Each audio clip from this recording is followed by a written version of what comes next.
Guys, mga morning. So, nakita nyo na yung yacht ko. May harapin crankset nga para sa fixed gear bike. So, shoutout gali mga guys, ang owners, ang Garuda, nga si Sir B-Boy Barido. So, gusto niya guys, ipakabit ni siya. O kaya ang iyang crankset, subong islaw-ilaw. Ay, siya, simulik yun. So, pakita ko muna sa inyo guys, ang aton nga crankset before the shockson. So, amo ni guys, ang itakod ta. Ano nga lang yun? Skyway? Ano naman? Skywing? Skywing. Oh, may pakpak niya ka chinring. Ayan dyan. Langit na may pakpak! Wow! So, amo ni guys ang aton nga crankset. Oh, wait lang, balik na din tang video. Amo ni guys ang aton nga chinring. Oh, pwede ibala sa kanyon ni siya. Oh, okay, medyo burubugat. Kasi nadalagan niya. Skywing!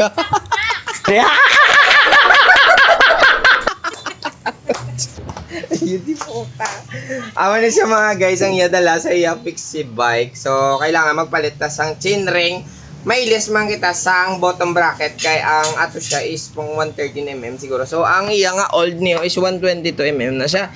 So, islanta na guys. Amo ng unit ta Ingrato Garuda. Ayan, nakita ninyo. So, tara.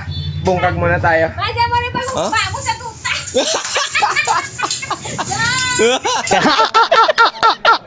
So, ito tanggalin guys ang iyang nut sa kabila. Ayan yung kabila pa.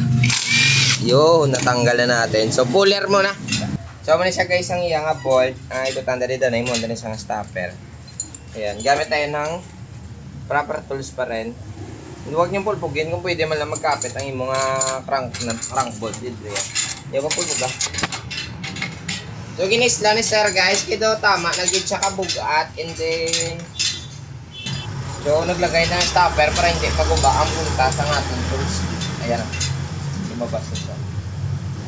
Hindi naman siya masyadong katigasan. Naman na saan ba ako sa inyo, 122mm siya naglabaw. Kailangan isla na. Stop man eh. Yun, ganyan. Uy. Nagdag. Ay, ikaw sa kabila. Balik na rin mo yung ano yun. Ito tayo. Ayan. Yun na. So, papalitan natin ng medyo maiksi para pumantay dun sa ating pinyon na yung pinyon natin. Yan. So, lagyan muna natin guys ng pampadanlog. Before natin isulod, so 113mm yung ginamit natin. Kasi yung luma niya pala is 180, nakala ko na 120 ko. Ayan. So, ito yung partner niya. Ito siya. So, ganun yung gawin natin. Magbutang rin tayo ng pampadanlaw before natin i-fit.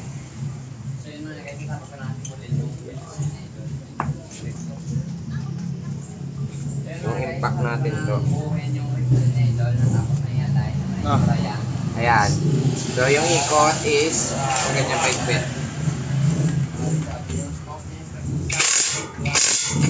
Kabila.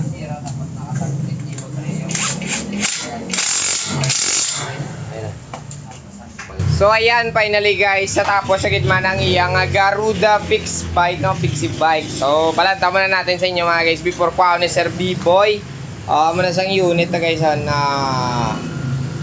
so nagpalit tayo ng bottom bracket, nagpalit tayo ng crankset. So yung forma ng kanyang crankset guys is ito na, is Skywing. And then nagsintro na ta sa iyang pinion syempre. Mami tayo ng 113mm. Ayan, so tingnan nyo dito sa likod. So abang swabe talaga yung setup niya. So yung kulang na lang dito guys ay magpapalit na lang tayo ng hub sa susunod na naman. So ayan, nakita nyo na. Ganda ng unit niya. Ingrato Garuda. So hintayin na lang natin yung owner para matapos na. Let's go. Guys, ari nagali ang aton owner sa Fixio. Hi boss. Ito na kibot sa tsura sa bike yo. Hala. Ayaw nang pwede na, oh. And then, okay, kung gusto ya, pwede na. Ito? Bila chingilik, magasto na naman sa Wow! Try mo na eh. Kasi may mabait man. Yeah, de. Hindi ko magkatagal. Dugay na na, or pagkugin niya? Ngayong 2 bulan. 2 bulan lang. Duway pa nasakyan niya, upgrade na. Siksikin man ako yun. Oh, pixie yan eh. Ginbutangan na free wheel sa likod. Oh, ginbutangan free wheel sa likod. Show mo naman yun. Ibutang ta na eh. Pwede na. Uy, tapos testingan mo Next na yan, boy. Testingan. Sura na guys, sinimos tang iyang chain, no? Di na ito kamuti ba? Kulor ba? Kamuti nga sunog. So, may siyang imbulos ta, olive chain. Aragusa yung brand guys, oh. Ganda, di ba? Paikot nga na ito. Tagilid ka nga. Paano mag-iikat ang fixed gear? Ayun. Ayan, natapos na. Sir, ito naman balda, sir? Yes. So, hindi yan mga guys, pag-testingan, kaya nakamaong si sir, oh. Bala ka na lang. No? Garuda, Ingrato, agay kala, ngayon, net na. Okay na, sure ka? Nan. Konigin na. Aba, palit eh. Gago!